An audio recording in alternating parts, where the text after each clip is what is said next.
کہ اللہ تعالیٰ نے انسان کی ایک عادت بیان کی کہ انسان ہے جلد باز اور خواہش نفس سے مغلوب ہو کے اپنی دل کی خواہش کو پوری کرنے کے لیے انجام سے بے خبر ہو کے کام کرتا ہے. تو چونکہ یہ بہت اہم آیت ہے اس لیے کئی ہفتوں سے اسی پہ ہی میں اٹکا ہوا ہوں، لیکن کیا کرے گا، کوئی بات نہیں. تفسیر کے لیکچر جو میرے پراپر ہوتے ہیں وہ تو میرے چینل پہ ڈلتے ہیں نا، الحمد سے لے کے والناس تک، وہ آپ دیکھ سکتے ہیں. یہ جو بیان ہوتا ہے اس میں واعظ و نصیحت والا عنصر غالب ہوتا ہے. تو واعظ و نصیحت میں ایک ہی آیت کو آپ 10 سال بھی بیان کر سکتے ہو. تو جلد بازی والا عنصر ہم سب میں ہے. جلد بازی کا مطلب انجام سے بے خبر ہو کے کام کرنا.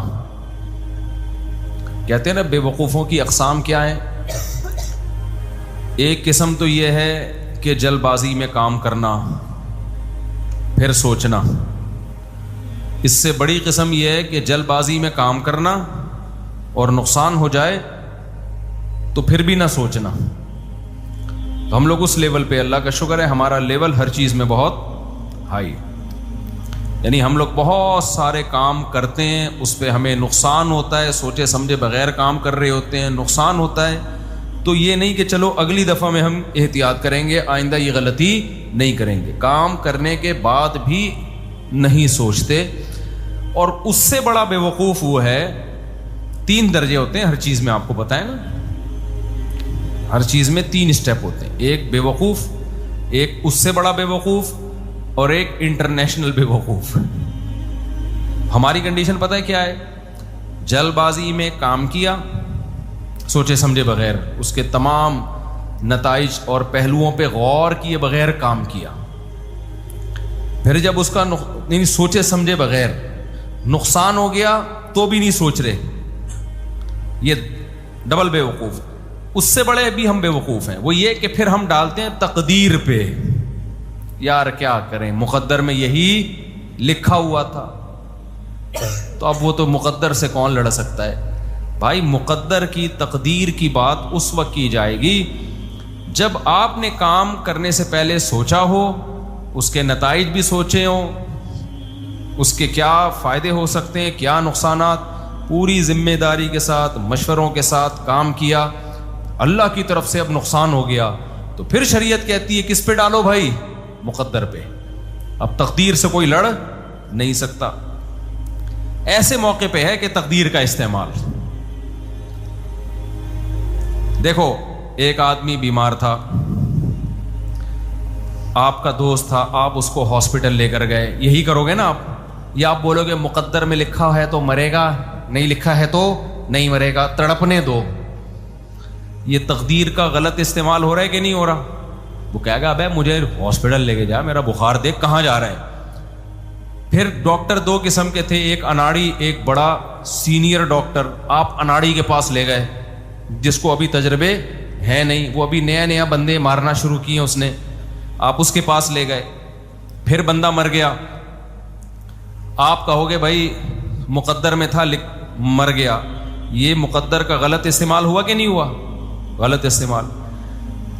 لیکن نہیں، آپ کیا اس کو اچھے ڈاکٹر کے پاس لے گئے، جو میڈیسن ڈاکٹر نے دی، دوائیں دی، ہر طرح سے آپ نے پوری کوشش کی، پھر بھی بندہ مر گیا. اب شریعت کیا کہتی ہے بھائی؟ تقدیر سے کوئی لڑ نہیں سکتا. ڈاکٹر خود بھی تو مر جاتے ہیں نا بھائی. اب اللہ نے مارنا ہی لکھا ہوا تھا، ہم نے تو سارے اسباب بچانے کے اختیار کر لیے. اب اللہ ہی کسی کو مارنا چاہے بھائی تو پھر تقدیر سے کون لڑ سکتا ہے؟ یہاں صبر ہے، یہاں تقدیر کا استعمال.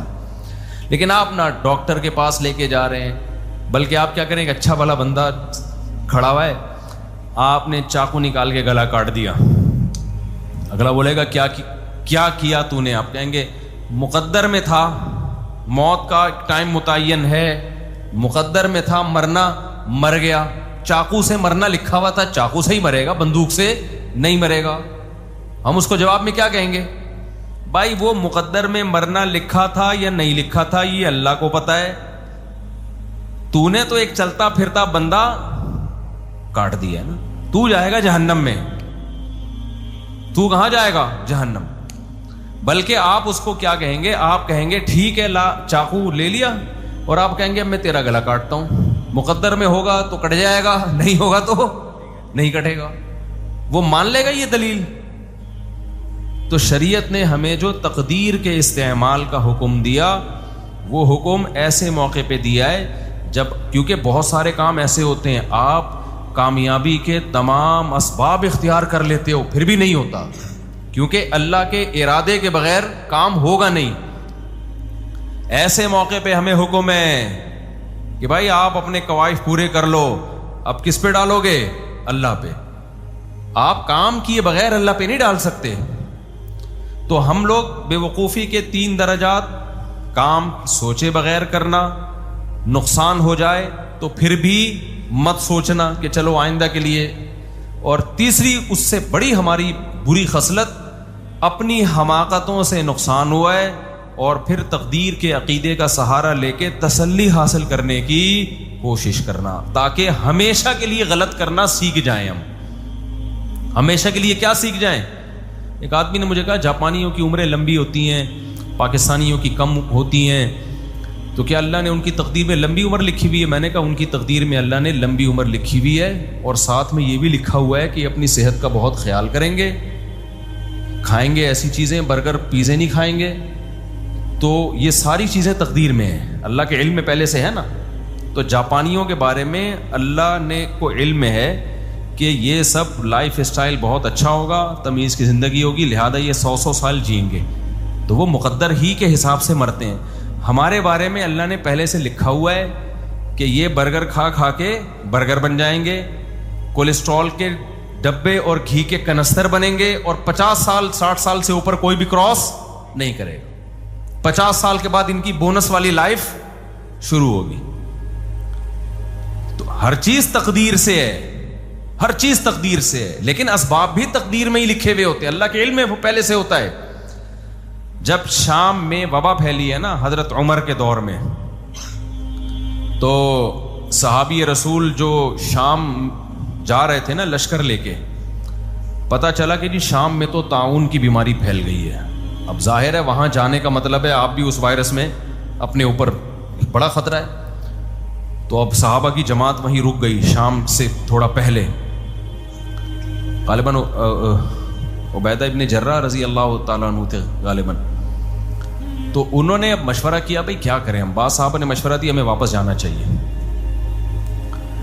تو انہوں نے کہا ٹھیک ہے ہم نہیں جاتے، وہاں وبا پھیلی ہوئی ہے، ہمیں مرنے کا خطرہ ہے، تو وہ واپس چلو۔ تو کسی نے کہا اللہ کی تقدیر سے بھاگ رہے ہو آپ، تقدیر میں موت لکھی ہے تو آئے گی، تقدیر سے کیوں بھاگ رہے ہو؟ انہوں نے بڑا پیارا جواب دیا، فرمایا نعم نفر من قدر اللہ الی قدر اللہ، ہم اللہ کی تقدیر سے بھاگ کے اللہ کی تقدیر ہی کی طرف جا رہے ہیں۔ تقدیر میں مرنا ہے تو زندہ ہونا بھی تو تقدیر میں لکھا ہوا ہوتا ہے کہ زندہ رہے گا، یہ ابھی نہیں مرے گا، ٹھیک ہے نا؟ سمجھ میں آ رہی ہے بات کہ نہیں آ رہی؟ تو ہمیں کیا پتا ہماری تقدیر میں زندگی ہے یا موت ہے، ہمیں کیا پتا؟ تو ہم زندگی کے اسباب اختیار کریں گے۔ زندہ بچ گئے تو اس کا مطلب مقدر میں زندگی لکھی ہوئی تھی اور ہم بھاگ کے مقدر سے دور بھاگ رہے تھے اپنے، تو ہمیں نہیں پتا۔ تو اسی پر آزمائش ہے ساری کہ بھائی ہمیں کیا پتا کیا لکھا ہوا ہے، اس لیے ہم سے وہ پوچھا جائے گا جو ہم کر رہے ہیں۔ سمجھ میں آ رہی ہے بات کہ نہیں آ رہی ہے؟ تو تقدیر کا عقیدہ وہاں استعمال کیا جائے گا جہاں آپ کی طرف سے قواعد پورے ہوں پھر بھی رزلٹ نہ آئے، تو وہاں کیا سوچیں گے بھائی پھر مسلمان صبر کرتا ہے، غیر مسلم ڈپریشن میں جاتا ہے، اسٹریس میں جاتا ہے کہ یہ کیا ہو گیا۔ کیسی زبردست آیت قرآن کی، یا ایھا الذین آمنوا لا تکونوا کالذین کفروا وقالوا لاخوانہم اذا ضربوا فی الارض او کانوا غزا لو کانوا عندنا ما ماتوا وما قتلوا لیجعل اللہ ذلک حسرۃ فی قلوبہم۔ ہوا یہ تھا غزوہ احد میں بہت سارے صحابہ شہید ہو گئے۔ اب منافقین نے یہ پروپیگنڈا کیا یار ہمارے مشورے پر عمل کر لیا ہوتا نا، نہ جاتے یہ لوگ جنگ میں تو نہ مرتے، فلاں نہ جاتا تو زخمی نہ ہوتا۔ اب گئے کس کے حکم پہ تھے؟ یہ اللہ کے حکم پہ گئے تھے نا۔ آپشنل ہوتا نا، آپشنل کہ جا بھی سکتے ہو نہیں بھی جا سکتے، پھر نقصان ہو گیا تو پھر غم ہونا چاہیے یار ہمارا فیصلہ کیا تھا، غلط تھا، واقعی ہم نے جلد بازی سے کام لیا ہے۔ یہاں تو جلد بازی کا سوال ہی پیدا نہیں ہوتا تھا, یہاں حکم کس کا تھا؟ اللہ کا, بھائی نکلو. اب اللہ جب کہہ رہے پھر تو جانا ہی جانا ہے نا. اب اس میں 70 افراد شہید ہو گئے, بہت سے زخمی ہو گئے. تو منافقین نے کہا کہ دیکھا نہیں جاتے تو آج یہ دن دیکھنا نہ ملتا. ہم تو کہہ رہے تھے کہ یہ ہلاکت ہے, جنگ تھوڑی تو خودکشی ہے. تو قرآن نے کہا کہ اے یہاں قیامت تک کے لیے ایک اصول دے دیا قرآن نے بڑا زبردست. یہ صرف جنگ کے بارے میں نہیں, ہر چیز کے بارے میں ہے کہ بعض کام آپ اللہ کے آرڈر کی بیس پہ کر رہے ہو, بعض کام آپ اللہ کا آرڈر تو نہیں ہے لیکن آپ نے مشورے بھی کر لیے, ایک دماغ بنا لیا, تو وہ بھی اللہ کا آرڈر ہے کہ اب کر لو. دیکھو میں آسان مثال دیتا ہوں. ایک جاب آئی آپ کے پاس یا ایک بزنس آیا, بزنس کی مثال آسانی سمجھ میں آئے گی. آپ نے دیکھا یار ٹماٹر کا بزنس آیا, مجھے ٹماٹر بولنے میں اور پراٹھا بولنے میں مزہ بہت آتا ہے, اچھا بھی لگتا ہے نا ٹماٹر کا بزنس. خربوزے کی مثال بہت اچھی لگتی ہے. تو آپ کے بزنس کرنا چاہ رہے ہو, آپ نے بزنس کے بارے میں ورک شاپس اٹینڈ کی, اپنے قواعد پورے کیے. ایسا ہی نہیں ایک دم منہ اٹھا کے ٹماٹر کا, جیسے میں نے کھجوروں کا کیا تھا نا, 5 لاکھ روپے سے شروع کیا تھا, صرف 50,000 کا نقصان کر کے اللہ کا شکر ادا کیا کہ 50,000 میں اگر مجھے یہ پتا چل گیا کہ کھجوروں کا بزنس میرے کرنے کا کام نہیں ہے تو یہ بہت اچھا سودا ہو گیا الحمدللہ. یعنی میں نے 5 لاکھ کی کھجوریں خریدی تھیں اور 4.5 لاکھ میں وظیفے پڑھ کے بکی ہیں. وہ 50,000 کا مجھے نقصان ہوا تھا تو میں خوش تھا بہت. لوگ کہہ رہے تھے خوش کیوں ہو؟ میں نے کہا مجھے 50,000 گنوا کے یہ پتا چل گیا کہ یہ میرے کرنے کا کام نہیں ہے. تو یہ نالج آدمی کو بڑی مشکل سے حاصل ہوتی ہے بھائی. یہ ایسی مسترد نالج تھی نا کہ 50,000 میں مجھے پتا چل گیا کہ یہ میرے بس کا نہیں. اور وہ جو 4.5 لاکھ کا بکا نا, اس میں کچھ ڈبے خرید کے مجھے ہی گفٹ ملے تھے. یعنی لوگ مجھے کوئی رمضان میں گفٹ دینا چاہ رہے تھے تو وہیں سے خرید کے چلو بھائی فی الحال یہی اویلیبل ہے, اسی کو پکڑا دو. ان کو نہیں پتا تھا یہ ہمارا ہی بزنس ہے. خیر, تو آپ نے کیا کیا, پورا مشورہ کیا, ورک شاپ تاجروں سے ملے, بھائی اس طرح سے کیا جاتا ہے, اتنی انویسٹمنٹ میں ہوگا, سارے مشورے لے کے, اور دے دنا دن جو بھی ٹماٹر کا بزنس کر رہا تھا آپ نے اس کو دیکھا کہ یار سارے ہی ترقی کر رہے ہیں. تو شریعت نے جو کسی کام کرنے کے قواعد بتائے ہیں وہ آپ نے پورے کر لی. یعنی شریعت کے لحاظ سے آپ کی ڈاکومنٹیشن مکمل ہو گئی. ایک ڈاکومنٹیشن ہوتی ہے نا ویزے کے لیے, ایک جاب کے لیے, ایک ہر کام کرنے کے لیے اللہ بھی کوئی ڈاکومنٹ مانگتے ہیں. اللہ کہتے ہیں یہ ڈاکومنٹیشن مکمل کر لو, اس کے بعد اگر نقصان ہوا نا تو تمہیں ثواب دوں گا میں, کیونکہ پھر وہ میں نے دلوایا ہے نقصان, پھر اس میں تمہارا قصور نہیں ہے. اور اگر یہ ڈاکومنٹیشن کے بغیر تم نے کوئی کام کیا پھر نقصان ہوگا, نقصان بھی ہوگا اور حماقت کا گناہ بھی ملے گا تمہیں. آسان مثال دیتا ہوں. آپ کہہ رہے تھے میں سگریٹ پیتا ہوں تو میں ایک دم فریش ہو جاتا ہوں. سگریٹ پیتا ہوں تو میں کیا ہو جاتا ہوں؟ فریش, ایک دم ناک سے بھی دھواں, منہ سے بھی دھواں, انجوائے کرتا ہوں لائف کو. تو آپ نے اپنے آپ کو سگریٹ کا عادی بنانے کا فیصلہ کر لیا. اللہ میاں کیا کہتے ہیں؟ یا ایھا الذین آمنوا اطیعوا اللہ واطیعوا الرسول واولی الامر منکم. نہیں, اس سے پہلے فإن تنازعتم فی شیء فردوہ الی اللہ والرسول والی, ایک اور آیت ہے ولو ردوہ الی الرسول والی اولی الامر منہم لعلمہ الذین یستنبطونہ منہم.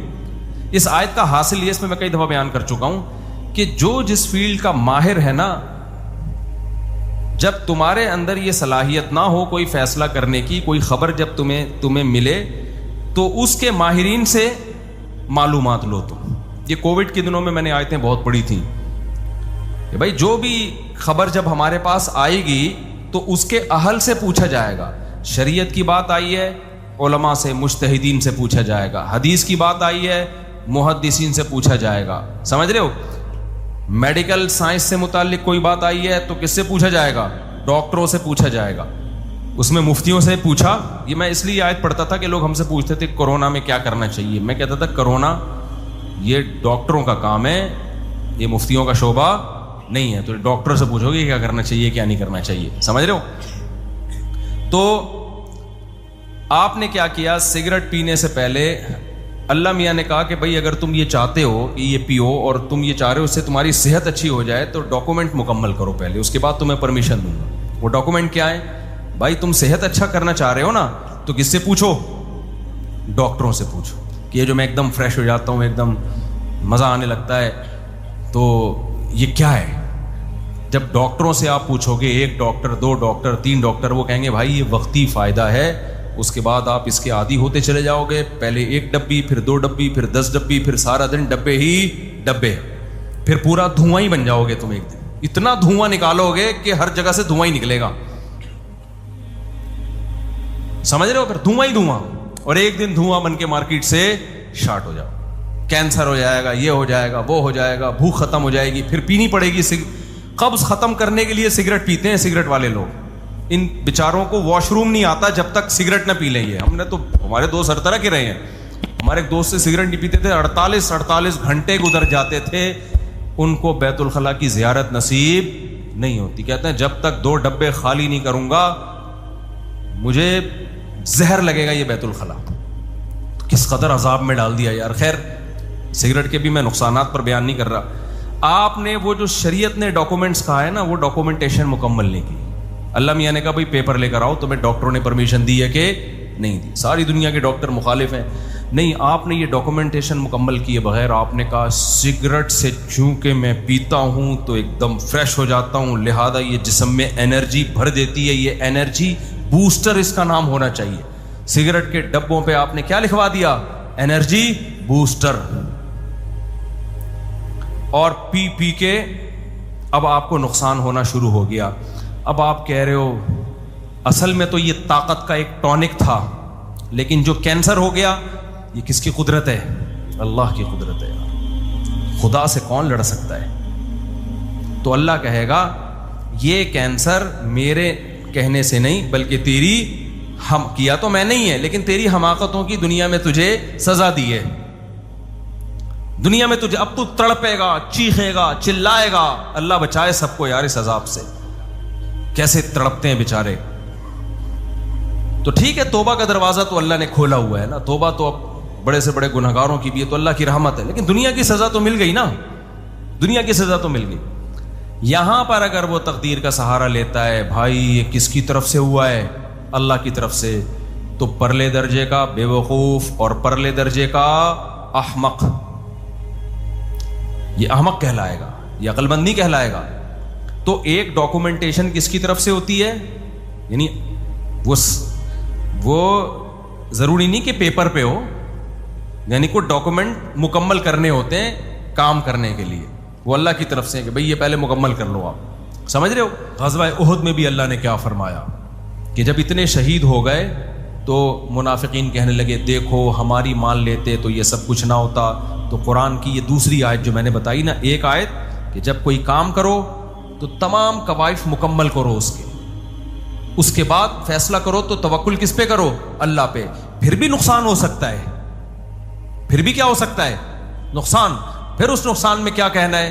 اللہ نے فرمایا یا ایھا الذین آمنوا لا تکونوا کالذین کفروا وقالوا لاخوانہم, اے ایمان والو, کافر جب جنگ لڑتا ہے نا اور جنگ میں آ کے ان کو شکست ہو جائے, قتل ہو جائے, تو پتہ ہے کیا کہتے ہیں؟ اسی طرح جب وہ تجارت کے لیے ملکوں میں سفر کرتے ہیں تو سفر میں حادثہ ہو گیا, جہاز ڈوب گیا. پہلے حادثے بہت ہوا کرتے تھے, اب جا رہے ہیں بزنس کے لیے سمندری سفر میں, جہاز الٹ گیا, ڈوب گیا جہاز, تو وہ کیا کہتے ہیں؟ ان کے پیچھے لوگ روتے پیٹتے ہیں, ہائے اس کاروبار کے لیے نہ جاپان نہ جاتے, نہ زلزلے میں ہلاک. جاپان میں زلزلہ آئے نا, ایک عجیب چیز میں نے وہاں دیکھی ہے. اب جاپانی اکثر دبلے دبلے ہوتے ہیں. میں جب جاپان میں تھا تو بہت خطرناک زلزلہ آیا تھا نا, آپ کو بھی پتا ہوگا. خیر مجھے تو پتہ ہی نہیں چلا زلزلے کا, ہم پل پہ تھے اس وقت, پل تو ویسے ہی ہل رہا ہوتا ہے, لیکن واپس آئے تو پتہ چلا پورا یوں ہل رہا تھا. تو میں نے اپنے میزبان سے, ہمارے جو ارشاد بھائی, ان سے پوچھا, میں نے کہا یار یہ تو بڑا خطرناک ہے. وہ ہر ہفتے 1-2 جھٹکے آ جاتے ہیں. انہوں نے کہا کہ ہر ہفتے 1-2 ہل جاتے ہیں تھوڑے سے, تو ہمارے لیے نارمل ہے. تو میں نے کہا بھائی اگر اوپر والے پورشن میں چھت گر گئی, 2 پورشن تھے نا ان کے گھر کے, چھت گر گئی خدا نہ خواستہ, بندہ تو مرے گا. انہوں نے کہا یہ پہلے سے انتظام ہے, ہمارے ہاں چھت بہت ہلکی ہوتی ہے, گتے کی چھت نہیں جسے کہتے ہیں, مضبوط ہوتا ہے, اس پہ ایک اپارٹمنٹ پورا بن جاتا ہے لیکن وہ اس چھت کا ویٹ نہیں ہوتا. میں نے کہا بھائی چھت کا ویٹ تو نہیں ہے لیکن اوپر آپ جیسا کوئی بندہ بیٹھا ہوا ہو اس کا تو ویٹ ہوگا نا. نہیں آئی میرا خیال ہے بات. کہہ رہے ہیں یار یہ تو ہم نے کبھی سوچا ہی. میں نے کہا مجھے یہ ڈر لگ رہا ہے آپ کے گھر میں اب رات کو سوتے ہوئے, وہ اوپر جا کے سوتے تھے نا اوپر والے ارشاد بھائی, اور بھاری بھی ہیں ماشاءاللہ, جسم بھی ان کا بھاری. میں نے کہا ارشاد بھائی مجھے جاپانیوں نے یہ تو پورا انتظام کر لیا کہ چھت ہلکی بنا دی, چھت گرے گی ہمیں کچھ نہیں ہوگا, لیکن آپ اگر گر گئے تو ایک اور زلزلہ آئے گا, پھر صرف یہ نہیں کہ بندہ نہیں مرے گا. تو میں نے پھر ان سے کہا, میں نے کہا دیکھیں جاپانیوں نے نا جاپانیوں کے ویٹ کے حساب سے زلزلہ کا حساب کتاب کیا ہے, اس کو پاکستانیوں کا ویٹ معلوم نہیں ہے. تو آپ جاپان کے سائنسدانوں کو جا کے بتائیں یا یہاں کے ماہرین زلزلیات کو جا کے بتائیں کہ بھائی اب تھوڑا سا کوئی اور ٹیکنالوجی لے کر آؤ, یا تو اوپر والے اپارٹمنٹ بنانا چھوڑ دو, کیونکہ اوپر بندہ گرے گا تو اس کی ایسی کی بندے کو کچھ نہیں ہوگا, وہ جس پہ گرے گا نا اس کی ایسی کی تیسی ہو جائے گی. یہ بات پتہ نہیں کہاں سے آ گئی, کیا بات کر رہا تھا. ہاں تو اب آپ سفر پہ گئے, جہاز الڑ گیا, تو کافر کیا کہتا ہے؟ کافر کہتا ہے یار سارے محلے والے آ جاتے ہیں, ابے ہم پہلے ہی کہہ رہے تھے کہ جاپان نہ جاؤ زلزلہ آ جائے گا, ارشاد بھائی گر, استغفر اللہ وہ ہمارے دوست ہیں وہ گر جائیں گے, اور بھائی جاپان مت جاؤ زلزلہ آئے گا, یہ ہو جائے گا, سونامی آ گیا دیکھو مر گیا, یا جہاز ڈوب گیا. ہم تو پہلے ہی کہہ رہے تھے سفر مت کرو. اسی طرح میدان جنگ میں جب وہ جاتے ہیں قتل ہو جاتے ہیں, بھائی ہم نہ جاتے تو نہ مرتے. یہاں یہ دوسرا حکم ہے اسلام کا. اللہ کہتے ہیں تم کافروں جیسی باتیں مت کیا کرو کہ جب یہ تجارت کے لیے سفر میں نکلتے ہیں نقصان ہو جاتا ہے, کوئی بھی کام کرتے ہیں نقصان ہو جاتا ہے تو کہتے ہیں نہ کرتے تو یہ نہ ہوتا. نبی نے فرمایا اگر مگر کا جو کلمہ ہے یہ شیطان کا ہتھیار ہے, مسلمان اگر مگر نہیں کرتا. فرمایا تم یہ کیا یہ کہا کرو واللہ یحیی و یمیت, بھائی موت زندگی کس کے ہاتھ میں ہے؟ اللہ کے ہاتھ. موت تو دینی ہے نا اللہ نے, سارے زندہ تھوڑی رہیں گے, ہر ایک کا ایک ٹائم ہے. بچہ جب ماں کے پیٹ میں ہوتا ہے اللہ اس کی موت کا ٹائم لکھ دیتے. کسی کے بارے میں لکھ دیتے ہیں پیدا ہونے سے پہلے ہی مر جائے گا, صحیح ہے نا, تو اللہ نے لکھا ہوا تھا بھائی. تبھی قرآن کہہ رہا ہے جو لوگ شہید ہو گئے نا غزوہ احد میں, اگر یہ اپنے گھروں میں ہوتے ان کی موت ان کو کھینچ کے لے کر آتی میدان احد میں, کسی بہانے سے ان کو موت کھینچ کے لاتی. تو تم یہ کہا کرو واللہ یحیی و یمیت, بھائی موت زندگی کس کے قبضے میں ہے؟ اللہ. ہم نے تو سفر کیا تھا کامیابی کے لیے, اب نتیجہ کس پہ چھوڑا تھا؟ اللہ پہ. تو اللہ نے مارنا تھا مار دیا. ہمارے ایک ریلیٹو نا شوگر سے بہت بچتے تھے کہ بھائی شوگر نہ ہو جائے مجھے, بہت احتیاط, جو بھی ڈاکٹروں کی پلاننگ کے مطابق ان کا غذائی چارٹ, پھر بھی شوگر ہو گئی, بڑی خطرناک شوگر ہوئی. میں نے ان سے پوچھا, اب ان کی 55-60 سال عمر ہوگی, ان کو شوگر ہو گئی. میں نے پوچھا آپ تو اتنی احتیاط کرتے تھے پھر بھی شوگر ہو گئی. انہوں نے بڑی پیاری بات کی, انہوں نے کہا مرنا بھی تو ہے بھائی. کیا خیال ہے؟ اب کوئی نہ کوئی بہانہ تو ہوگا نا قبر میں اتارنے کا. شوگر نہیں ہوگی تو بلڈ پریشر ہو جاتا, ہارٹ کا مسئلہ ہو جاتا, ورنہ بڑھاپا خود ایک بہت بڑی بیماری ہے. تو بڑا اچھا انہوں نے بڑے مسکرا کے ایک جملہ بول دیا, بھائی مرنا بھی تو ہے, ہم تو ٹھیک ہے جتنی مرضی احتیاط کریں, اب اللہ میاں تھوڑی کہے گا چونکہ تو احتیاط بہت زبردست قسم کی کر رہا ہے لہذا میں تجھے نہیں ماروں گا. تو موت کے لیے کوئی نہ کوئی بہانہ چاہیے. کسی کو جوانی میں اللہ مارے گا, کسی کو بڑھاپے میں مارے گا, کسی کو بچپن میں مارے گا, تو اس کے لیے مختلف. وہ سلیمان علیہ السلام والا واقعہ پتہ نہیں یہ کتابوں میں لکھا ہے صحیح ہے غلط ہے, کہتے ہیں سلیمان علیہ السلام کے دربار میں نا موت کا فرشتہ آیا اور ایک بندے کو یوں گھور گھور کے دیکھ رہا ہے. وہ بندہ ڈر گیا, یار پتہ نہیں کون ہے یہ. تو سلیمان علیہ السلام وہ جب موت کا فرشتہ چلا گیا نا تو اس بندے نے پوچھا سلیمان علیہ السلام سے یہ کون تھا؟ سلیمان علیہ السلام نے کہا موت کا فرشتہ تھا, تجھے گھور گھور کے دیکھ رہا تھا. یہ واقعہ کتابوں میں لکھا ہے, اوتھینٹک ہے یا نہیں مجھے نہیں پتا, لیکن اس سے جو سبق ملتا ہے وہ سبق ٹھیک ہے. تو اس بندے نے کہا کہ یہ تو اس کا مطلب اگلا نمبر کس کا ہے؟ تو آپ ہوا کو حکم دیں مجھے اٹھا کے ہندوستان پہنچا دے. مجھے کہاں پہنچا دے؟ ہند بہت پرانا, ہندوستان جو ہے نا یہ بہت پرانی آبادی ہے یہاں پہ, اور اس ہند کے نام سے ہی بہت پرانا ملک ہے یہ. تو سلیمان علیہ السلام نے کہا ٹھیک ہے بھائی, ان کو پتا تھا مقدر سے تو کوئی لڑ سکتا نہیں ہے. اٹھا کے ہوا کو حکم دیا چلو بھائی ہندوستان. کچھ دیر میں اطلاع کہ اس کا انا للہ و انا الیہ راجعون ہو گیا. تو کہتے ہیں وہ موت کا فرشتہ سلیمان علیہ السلام سے ملا. انہوں نے پوچھا بھائی تو اس کو گھور گھور کے کیوں دیکھ رہا تھا؟ کہتے ہیں اللہ نے مجھے کہا تھا کل جو ہے نا اس کی موت ہندوستان میں فلاں جگہ سے تم نے اس کی روح قبض کرنی ہے. تو میں دیکھ رہا تھا یہ بندہ یہاں کیا کر رہا ہے, اس کو تو وہاں ہونا چاہیے تھا. اور یہ کتنے تیز رفتار گھوڑے پہ بھی بیٹھ کے وہاں جائے گا تو بھی 1 مہینے سے پہلے نہیں پہنچ سکتا. تو یہ کیسے اتنی جلدی؟ اللہ کا حکم بھی غلط نہیں ہے. تو میں گھور گھور دیکھ رہا تھا یار میں بندہ صحیح ٹریس کر پایا ہوں کہ نہیں کر پایا, وہی ہے کوئی اور تو نہیں ہے. تو دیکھو خود ہی اٹھا کے اس نے اپنے آپ کو کہا. تو اس لیے قرآن کے الفاظ ہیں اینما تکونوا یدرککم الموت, تم جہاں بھی چلے جاؤ نا موت تمہارے پاس خود پہنچے گی. سمجھ رہے ہو؟ یہ وہ محبوب ہے جو کراچی کے بجلی کے کھمبوں کی طرح برسات میں خود آگے بڑھ کے آپ کو گلے لگاتا ہے. خود کیا کرتا ہے؟ بجلی کے کھمبے نا خود آگے آ کے موسٹ ویلکم کرتے ہیں, آ جا بھائی تیرا ٹائم کیا ہو گیا ہے, پورا ہو گیا. خود چپکتے ہیں آ کے انسان سے. تو موت خود آگے بڑھ کے گلے لگاتی ہے. ہم جتنا بھاگ لیں, بعض دفعہ موت سے بچنے کے جو اسباب ہوتے ہیں نا وہ اسباب موت کا سبب بن رہے ہوتے ہیں. اچھے بھلے لوگ میں نے دیکھے فٹ فاٹ تھے, ڈاکٹر کے پاس جا کے ٹیکا لگوا کے مر گئے. میرے خود خاندان میں ایسے واقعات ہوئے ہیں. کوئی بیماری نہیں تھی, ہلکا سا بخار تھا, انہوں نے کہا چلو ایک ٹیکا لگوا لے. ابے بھائی چھوڑ دے, آرام سے بیٹھا رہے, پیناڈول کھا لے. نہیں جی بس جلدی سے ٹھیک ہونا ہے, میرا کل پیپر ہے. ڈاکٹر نے ٹیکا لگایا, وہ ریئیکٹ کر گیا, آدھے گھنٹے کے اندر موت. ڈاکٹر کا بھی قصور نہیں تھا, ڈاکٹر سے کوئی دشمنی نہیں تھی. ڈاکٹر سے رابطہ کیا, اس نے کہا بھائی لاکھوں میں کسی ایک کو ریئیکشن کا خطرہ ہوتا ہے, مجھے کیا پتا وہ لاکھوں میں ایک ہی یہی ہے. تو وہ انا للہ ہو گیا اس کا. تو ایسے بہت سے کیس ہیں. تو موت جو ہے نا, تو موت سے بڑی تو کوئی مصیبت نہیں سمجھی جاتی. جب موت کے بارے میں حکم یہ, اللہ کہتے ہیں کوئی بھی نقصان ہو تو تم نے کافروں والی باتیں نہیں کرنی, اگر یہ ہوتا تو یوں ہوتا. تم نے کیا کہنا ہے بھائی یہ کس کے ہاتھ میں ہے؟ اللہ. عربوں میں بہت ساری اچھی باتیں ہیں, ٹھیک ہے کچھ خرابیاں بھی ہیں لیکن کچھ باتیں بڑی خاندانی بھی ہیں. سعودی عرب میں آپ دیکھو گے عربوں کو نا, بڑی سے بڑی موت ہو جائے وہ پتہ ہے کیا کہتے ہیں, ما قدر اللہ. ابھی میرا 2-3 مہینے پہلے سعودی عرب کا سفر تھا, تو ایک حکومتی لیول پہ ایک بہت بڑے آدمی سے میری ملاقات ہوئی. کچھ سرکاری عہدے پر بھی تھے وہ. جس نے ملاقات کروائی وہ انڈین تھے. انہوں نے بتایا, وہ انڈین جو تھے نا میرے دوست, انہوں نے بتایا کہ یار اس آدمی کا حوصلہ میں نے دیکھا ہے, اس کے 10 سال کے بچے کی ڈیتھ ہوئی ہے اور اس میں ایسا صبر کیا ہے. 10 سال کے بچہ انسان کو بہت محبوب ہوتا ہے, بڑا خوبصورت بچہ تھا.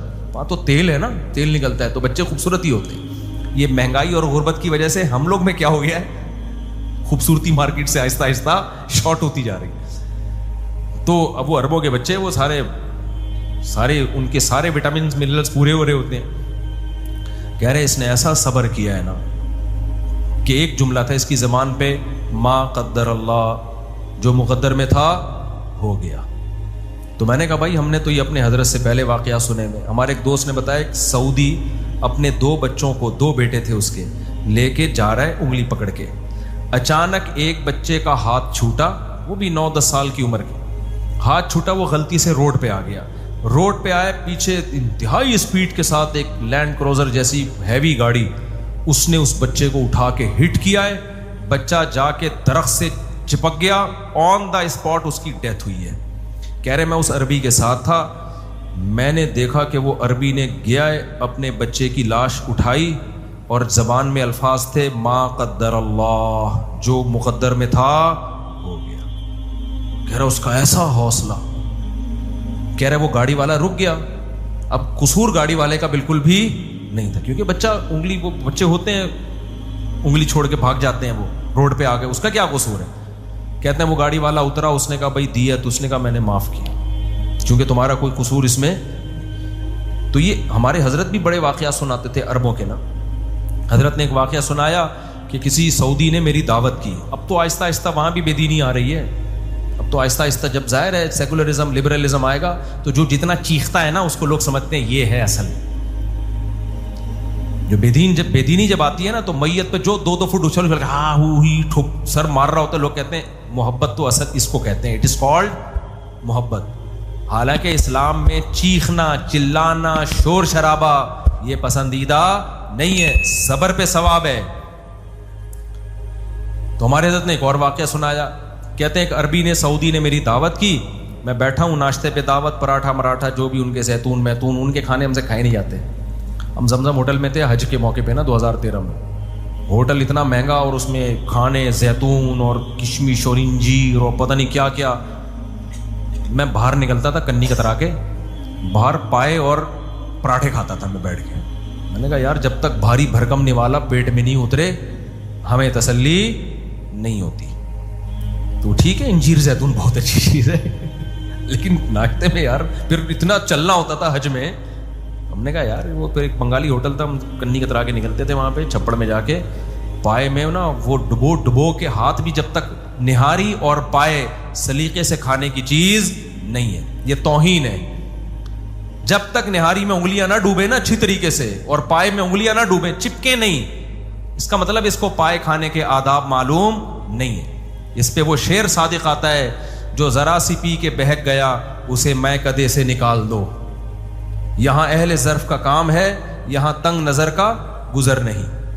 شرابی نے کہا ہے کہ ہمارے شراب خانے میں نا جو 2 گھونٹ پی کے بہک جائے اس بغیرت کو یہاں سے کیا کرو, کیا کر رہا ہے, توہین.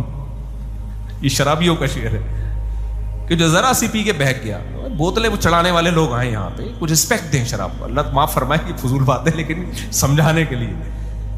ایسے ایسے نیچ خاندان کے شرابیوں کے اپنے اصول ہوتے ہیں نا. نیچ خاندان کے 2 ڈھکن پیے اور ٹن پڑا ہوا ہے, نکل یہاں سے. صحیح ہے نا. کیا کہہ رہا تھا میں واقعی بھول گیا. ہاں نہیں دعوت تو تھی. ہاں تو وہ نہاری اور پائے کا جو اصول ہے نا وہ کیا ہے, انگلیاں اس میں تیر رہی ہیں. اس میں ایٹیٹیوڈ اور آداب والے آدمی کو آپ بولیں تو نہاری مت کھا, کیونکہ ٹیسٹ آتا نہیں ہے جب تک لقمہ پوری طرح سے اس نہاری میں ڈبکیاں نہ لگائے اور پائے میں ڈبکیاں نہ لگائے. میں نے تمیز والے لوگ دیکھے یوں کر کے نہیں, یوں لگا کے کھا رہے ہوتے ہیں. بھائی تو کیا کھا رہا, تو روٹی کھا رہا ہے, نہاری تو خالی شو مار رہے. لیکن پہلے اچھی طرح صابن سے ہاتھ دھلوا دیں اگلے کے, ورنہ لوگ ناک صاف کر رہے ہوتے ہیں وہی ڈبو کے کھا رہے ہوتے ہیں. وہی پہلے صابن سے, شیمپو سے, صابن سے, ڈیٹول سے ہاتھ دھو لو, پھر آؤ مقابلہ کرو. تو اب حضرت بیٹھے ہوئے اس عربی کے پاس, تو اس نے کیا کیا, ایک دم فون آیا کہ آپ کے بیٹے کا ایکسیڈنٹ ہو گیا ہے, آپ کے بیٹے کا ایکسیڈنٹ. کہتے ہیں اس عربی نے کہا انا للہ و انا الیہ راجعون. کہتے ہیں میں نے کہا کیا ہو گیا, انہوں نے کہا کچھ نہیں ہوا, آپ کھانا کھائیں. ان کا یہ تھا کہ مہمان بھی ٹینشن میں آئے گا بلا وجہ. حضرت فرماتے ہیں میں نے کہا بھائی آپ کچھ تو بتائیں. اس نے کہا کچھ بھی نہیں ہے, آپ ناشتہ کریں آرام سے. حضرت کہتے ہیں مجھ سے ناشتہ حلق میں نہیں اتر رہا. میں نے کہا بھائی بتاؤ. کہہ رہے میرے بیٹے کا ایکسیڈنٹ ہوا ہے. فرمایا چھوڑو بھائی اسپتال چلتے ہیں. تو اس عربی نے بولا کہ دیکھو ہاسپٹل میں وہ ایڈمٹ ہو چکا ہے, یا تو پڑا ہوا ہوتا نا پھر ہم بھاگتے. سعودی عرب کا پورے دنیا کا ہی سسٹم ہے, ادھر بندہ ایکسیڈنٹ ہو ایمبولینس آ کے ہاسپٹل لے جاتی ہے. ہمارے یہاں بھی ایسا ہوتا ہوگا, اللہ خیر کرے, ہوتا بھی یا نہیں بھی ہوتا, ہر طرح کا ہی ہوتا ہے. پڑے رہتے ہیں لوگ, اللہ بچائے یار. اور ہاسپٹل میں لے جا کے آدمی کہتا ہے وہیں پڑے رہتے, تو بعض دفعہ ایسا بھی ہوتا ہے. تو اس نے کہا بھائی وہ ہاسپٹل میں جا چکا ہے, اب سیو ہے, اب کیا ہے, محفوظ ہے, اب ڈاکٹروں کے حوالے ہے, ہم کیا کر سکتے ہیں. حضرت کہتے ہیں میں اس کا صبر دیکھ کے حیران ہو رہا تھا. ابے تیرے بیٹے کا ایکسیڈنٹ ہوا ہے تو وہ کہہ رہا ہے بھائی ہو گیا نا, اب کیا کروں میں, اس کوئی جملہ اس کی زبان پہ, ما قدر اللہ. اب ہمارے ناشتہ چھوڑ کے بھاگنے سے کوئی ٹھیک تھوڑی ہو جائے گا. اب ڈاکٹروں کے ہاتھ میں نہیں ہوتا تو ہم جلدی کرتے, ہماری تاخیر سے جان نہ نکل جاتی. سعودیہ کے ہاسپٹل بھی بڑے خاندانی قسم کے ہاسپٹل ہیں بھائی, ٹریٹمنٹ اب اس کا شروع ہو چکا ہے, اب ہماری جلد بازی سے کچھ بھی نہیں. اور کہتے ہیں وہی جملہ جو عربوں کی زبان پہ ہوتا ہے, ما قدر اللہ, جو مقدر تھا وہ ہو گیا, وہ ریورس نہیں ہو سکتا. ہم اللہ کی تقدیر پہ کیا ہے, راضی. حضرت کہتے ہیں ہمارے تو نوالا اتر نہیں رہا تھا, لیکن بہرحال اس کا حوصلہ دیکھ کے ہم کیا ہوئے, حالانکہ ہمارے حضرت کا حوصلہ اس سے بھی زیادہ تھا, لیکن چونکہ سوسائٹی میں نظر نہیں آ رہا تھا تو حضرت حیران اس لیے ہو رہے تھے کہ یار یہ بھی تو بعض چیزیں, کیونکہ وہ براہ راست قرآن سمجھتے ہیں نا. ہم تو مذہبی اسکالر سے سنتے ہیں نا قرآن, تو مذہبی اسکالروں میں کوئی صحیح بھی بیان کر رہے ہوتے ہیں, لیکن بعض لوگ اپنا ایک مائنڈ سیٹ لے کے ہر چیز کو اس پہ فٹ کر رہے ہوتے ہیں, تو اس سے قرآن کی حقیقی تعلیمات سامنے نہیں آتی پھر. تو اس لیے جلد بازی میں یہ بھی داخل ہے کہ آپ مشوروں کے بغیر فیصلہ کرو، پھر جب انجام میں آپ کو برا انجام ہو تو آپ کس کے کھاتے میں ڈال دو؟ تقدیر کے۔ اب اگر وہ سعودی کی غلطی سے ایکسیڈنٹ ہوا ہوتا ہے نا، پھر ما قدر اللہ کہنا بنتا نہیں ہے۔ بغیر لائسنس کے بیٹے کو گاڑی دے کے چلا دیا ہوتا ہے بھائی، سکھائی نہیں ہوتی اور کہا تجربہ کر، پھر ایکسیڈنٹ ہوتا، کہتے کوئی بات نہیں، ما قدر اللہ، ما قدر اللہ نہیں، نالائق، جب گاڑی چلانا آتی نہیں تھی اس کے حوالے کیوں کی، روڈ پہ بھیجا کیوں اس کو؟ سمجھ میں آ رہی ہے بات؟ تو جب آپ اپنے قواعد پورے کریں اس کے بعد فیصلہ کریں، پھر